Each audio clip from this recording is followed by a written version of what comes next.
Resident Evil 6. Welcome back to Retro Rebound. In today's video, as promised, got a retrospective for you. We are going back on Halloween to a very scary time for Resident Evil fans, and I don't know if it was because of the game or what was happening in it. We're talking about Resident Evil 6. It was around last Halloween that we talked about Resident Evil 5, and I confessed my absolute adoration for that game. Granted, it was my actual true introduction to the franchise, but even after experiencing RE2 Remake, RE3 Remake, the originals, RE4, and so on and so forth, I'll always have a soft spot and a lot of love for RE5. RE6, I have a lot of memories attached to this one. This is around the time I got my driver's license. I was starting to get YouTube a bit as a part-time career at least, and so I was having a little bit of money to spend on my games. And I distinctly remember this crazy story of when we drove to the midnight release for, it was like NBA 2K13 or 2K12, and Resident Evil 6 was available for pickup at the same time. And I figured, you know what, I'll get both. I was trying to be someone I'm not. I don't like basketball, sue me. I'm a hockey guy. Look at the shirt, come on. So, I remember we got pulled over and a cop was looking at me because I was in sweats and a hoodie because I was thinking I want to be comfortable. I want to go and get my game and go home. And he was interrogating us because we had a headlight out. I mean, that's my memory attached to this game, right? I mean, he thought that I was some skeevy dude. I was like, I'm just trying to get a little Resident Evil peek on right now. Would you mind? He let us go. We continued on, picked up the game at the midnight release. And I remember really liking Resident Evil 6 as an action game, okay? I'm not gonna sit here and try to tell you this is the Resident Evil game. It's not. We all know that. But even separating yourself from the mix, some people still think it's a bad game. A lot of QTEs, every campaign feels a little different, where you could have just meshed all the mechanics together and made something special. And it also, for a lot of Resident Evil fans, and really survival horror fans at the time, signaled the death of the genre. This is where Dead Space 3 was going and doing co-op. After you look at Dead Space 1 and 2 and how phenomenal they are, we're doing co-op. And now you see Resident Evil going deeper into co-op, deeper into action. And guess who was getting blamed? People like me. They were saying YouTubers were ruining horror games because we were playing them on our channels, we were enjoying them, people were watching for free. Horror will never be a genre that's celebrated in games again. Look at us now, who would have thought? Not me, certainly. So with all the tables set now, let's talk about Resident Evil 6 here on Halloween. I hope all of you are having a fantastic holiday if you're celebrating. Make sure to stay safe, enjoy your candy, and with that, consider subscribing if you're into nostalgic and retrospective content. I want to start off with the setup for this game, right? You have 4 campaigns. You have Jake, you have Ada, you have Leon, and you have Chris. And each one plays a little differently. Now, I actually appreciated this back then. Nowadays, not as much. So what's the flavor for each one? I would say that Leon's campaign reminds me the most of Resident Evil 5. It's got a real focus on co-op and teamwork with Helena.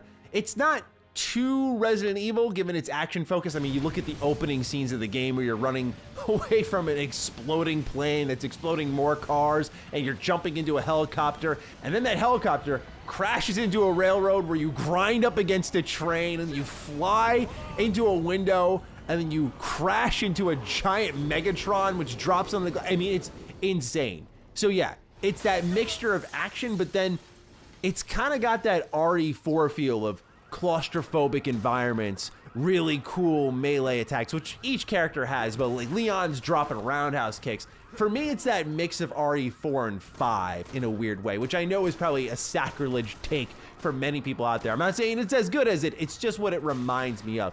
Meanwhile, Chris Redfield's campaign is a third-person shooter. It's a bona fide cover shooter. Now, the cover shooting in RE6 doesn't feel great. You have to walk up to a wall, press yourself against it, and then when you press A, you can crouch and whatnot. You can peek with the left trigger, but you kind of just look over your shoulder, and then you have to look out with the left analog stick in what direction you want to peek around the corner towards, and then aim with the right stick. And so while you're peeking, you have to hold that left analog stick. The second you let go, you go back into cover. It's amazing to see that even by that point in time, we had not fully understood cover shooters, which is just how Gears did it. Press the A button, you're in cover. Aim, you're out of cover. That's it. That's all there is to it. But RE6 was still kind of figuring that out. Still, it's a crazy third-person shooter. You're going to be getting on turrets, mowing down the biggest of baddest enemies. You're going to be chock full of ammo. I mean, that's really the case for all of these campaigns. You're never going to be short on resources, which is what survival horror is defined by. And then there's Jake's campaign. Jake's campaign has you running away constantly. I mean, it's a mixture of a lot of flavors, but I feel like this is the set piece campaign. You're always running away from something. A big hulking creature, you're creeping around. You're running away from an avalanche. There's always the massive running away segment in a Jake campaign. That's what it's defined to me as. That and the most QTEs. While I actually find it to be the most narratively intriguing and kind of hilarious in a weird way, we'll get into all that stuff in a little bit, I find Jake's campaign to stand out in those particular ways on a gameplay front. Then you have Ada's, which is more of the solo. It's designed to emulate the Resident Evil experience, but this gameplay structure just cannot support playing as Ada Wong, which is why so many people are loving the RE4 remake Separate Ways DLC, because it really gets Ada, people think. And when you play this game, in that submarine section still haunts me. I remember the first time playing it, it was wiped out of my memory because the second I fired this up and they were trying to get stealth gameplay going and you're getting hoarded all over the place. It's so easy to get caught. These environments are so tight. The camera's so pulled in. Stealth gameplay does not work in the Ada Wong campaign. So that submarine section, while cool as you're trying to escape the submarine flooding and get out of there and you shoot yourself out of a torpedo to get out of there, which is just awesome sauce. Yeah, it doesn't feel the best in those opening moments. But really what Ada's based around is not only solo play, although you can do it in co-op, you're just accompanied by a random agent, but it's really about the puzzles. There's puzzles in this campaign and they'll actually get you thinking a little bit. So I kind of like that approach there. It is probably the most traditional that evokes that sense of, we talked about it earlier, separate ways, where Ada, as she did in Resident Evil 4, is appearing throughout the entire story, and then you start to get the bigger picture as you play through her campaign and understand it all. Now, what's interesting is, as you can see behind me, you can start with any 4 of these campaigns in whatever order you want. So while they all have their own individual narrative arcs and pull them across different areas, you're gonna see moments that they intersect, so you won't be losing too much depending on where you start. I also really like Chris's, and we'll talk about story in a little bit, the ending to Chris's campaign, I still think is so sad. I still find it heartbreaking. When I got through it here, I was like, wow. It's like, man, look, this game isn't perfect, but that's a really sad moment. That's like one of my more, and people are gonna hate this take, I'm not saying it's the most memorable, but it is one of my more core memories of Resident Evil, just the way they capture that. Don't want to spoil it for you in case you ever end up playing it, because I do think it's one of the bright spots of the game. But I always recommend to get a feel for things, not worry too much about any sort of limited resources. Just enjoy Chris's campaign. And then from there, go to Leon's, and then go to either Ada or Jake's, depending on what you're feeling. If you're kind of tired of the same formula, Ada's a good switch up for things, but I feel like she's good to round things out because, as I'll get into the story, there's this Ada presence constantly that's an antagonistic force, and you're like, hey, you know, I want some answers to that. And so when you go to her side of the story, you feel out what's happening there and sort of the redemption arc that ensues. But yeah, that's what's kind of cool is you can play in any order. The gameplay itself for Resident Evil 6, I still think feels great. Like, I know it's ridiculousness, but when I'm jumping on my back, I'm rolling over. There's still moments in this game where I think the movement is just Kino. Like, I think when you're laying on your back and you're shooting at zombies and you're rolling over a ton and then you're shooting someone on the other side of the room, that's some straight action movie stuff, which clearly is what inspired this game. From the running sequences to the massive explosions, it's a complete action game. In fact, I would say that RE6 shines the most in not any of its campaigns, it's Mercenaries mode, where you just have all the weapons, all the power-ups, all the upgrades at your disposal, and you can just feel all the muscles of this combat system working in motion. It's a thing of beauty. The dodge rolls feel good. I love the melee attacks in this game. They have real oomph to them, and when you get that finisher notification, you step on their head, or you roundhouse kick their head off, or you're like Chris and you back fist their head off. It feels great. So yeah, I just always liked the gameplay rhythm here in RE6. There's also a skill system in the game, which I appreciated as, you know, an RPG guy. Anything progression-wise always scratches a particular itch on me. And so, yeah, I like that as you're going through the level, you're going to pick up skill points. Especially in Ada's campaign, you get a ton of skill points. And you can spend these on all sorts of upgrades, steadying your weapon when you're aiming, headshot damage, which they identify as critical hit damage. There's plenty more skills you can unlock. So this is a pretty big component to the game, and it makes it pretty replayable, especially when you can encounter things like infinite ammo. You can turn that on. You can turn on all sorts of cheats to make these crazy weapons even more fun to use. And that's where you start to feel some of the RE5 flavor crawl into RE6, where you feel like the power creep, the replayability, going for all the collectibles, all the achievements. It makes it a little more tantalizing. So as I said, it's still a super entertaining game to play. Its combat still feels absolutely incredible, and this skill system is a big part of that. This was also the first Resident Evil game to introduce moving and shooting. And what's funny is a lot of people hate RE6, but up until we got the renewal with RE7, we reinvigorated ourselves, and 8. Look, RE6 was the most popular, best-selling Resident Evil game. So I give Capcom a massive tip of the cap for looking at this and going, they're buying it, they're loving it, they're making us money. I mean, what more do we want to do? Let's just keep doing it. And they just went back to the core. They went back to the core, and RE7 is masterpiece. Would love to talk about it on the channel at some point. Because it's funny, like we've made an RE4 video, which is like a core RE game, but like most of the RE coverage on this channel has been not the best RE games, like 5 and 6. We haven't really talked about 7 or 8 here. We haven't talked about 2, 3. We haven't talked about the original here. So it's funny to think about. I got much more to say on this game, but let's not forget, we still do, yes, with all those reviews you may have forgot, the complete box experience. So let's see what RE6 on Xbox 360 has to offer us. And here we go. Not only is it a 360 copy of RE6, it's a Walmart one, which comes with a 3-pack of Resident Evil 6 character decals, which you'll see in a moment. The back of the box, it says no hope left. The world is in turmoil. The C virus has spread to epidemic proportions. The bioterror threat looks to lead humanity into a chilling end of days.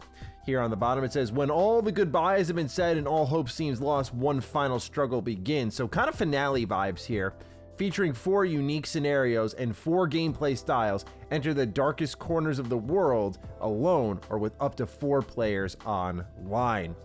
Here on the inside are the promised Walmart decals. Otherwise, I think this side would be completely empty.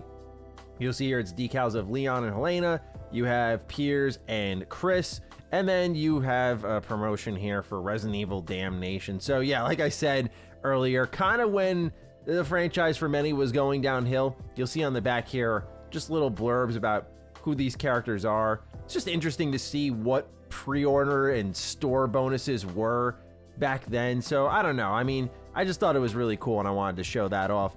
We also have here the double disc. We have disc 1, and then you have here the voiceover pack for different languages around the world if you wanted to make use of that. Otherwise, no manual you can see through here. This is when we were going through the era of 360 games where you could see through the case and it was all the warnings and the online manual. So nothing special there, unfortunately, but at least we got some nice decals here. So that is a complete in-box copy of Resident Evil 6 on the Xbox 360. So I mentioned Chris's campaign. I'd like to start there.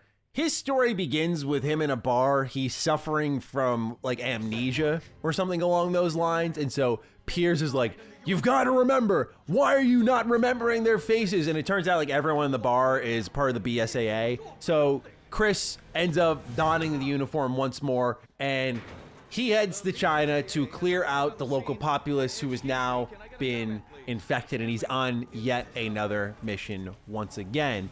And from there, it is a balls to the wall third-person shooter, and you're gonna eventually run into Ada Wong as an antagonistic force who, you know, you'll find out who it really is. Is it Ada? Is it not? I won't say. At the heart of this story is this thing called the C virus. You get a lot more context on that really in Jake's campaign, although it's used heavily in Chris's campaign for, again, reasons I will not say.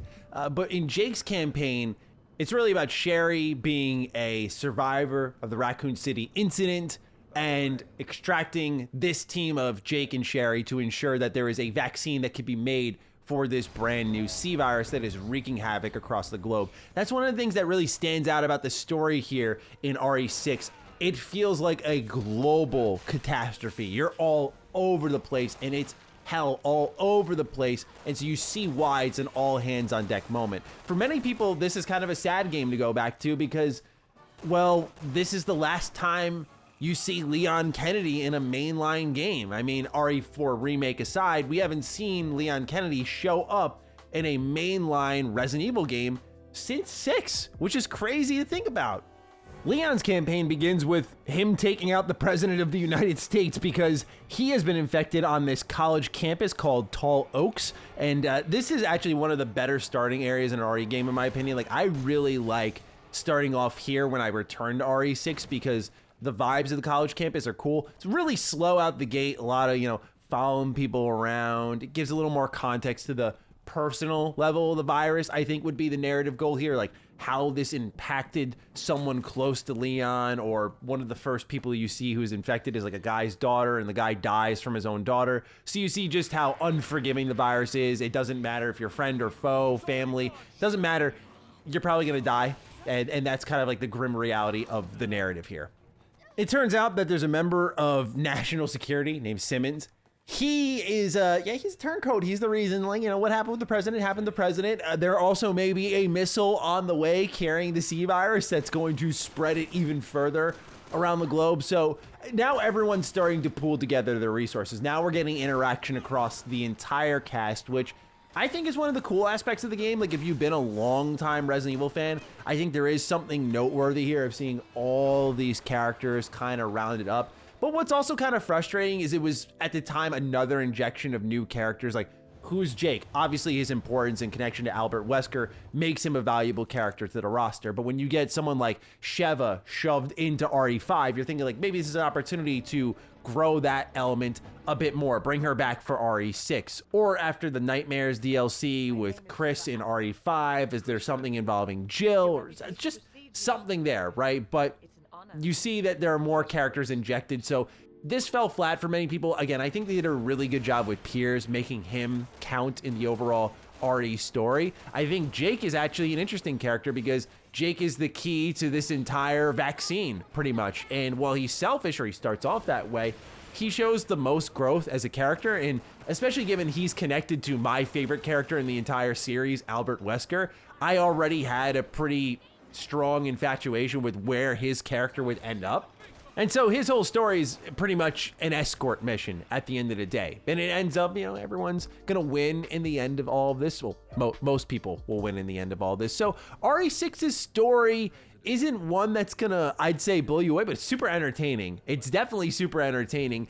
I think the problem it may struggle with, and it's a meaty game. Like, you can put upwards of 20 hours in the game. I mean, you have 4 full campaigns here. It's definitely a candidate for a remake. Like, I think Capcom's gonna be remaking RE5 next. That's my prediction personally.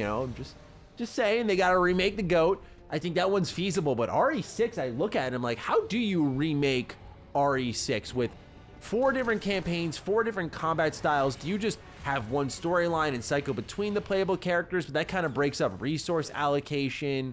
You have to dramatically change this one. It was also built heavily around co-op gameplay. Playing it solo is fine, but I think it functions best in co-op. With just how many enemies they send your way, with getting down and rezzed, I mean, I just feel like, especially how quickly you get rezzed, if it doesn't even cost you an item, like, this game just feels specifically made toward co-op. And I'm always curious if Capcom, if they remake RE5, when they remake RE6, like, are they going to lean into those elements still? Because this is where it's going to get a bit more complicated.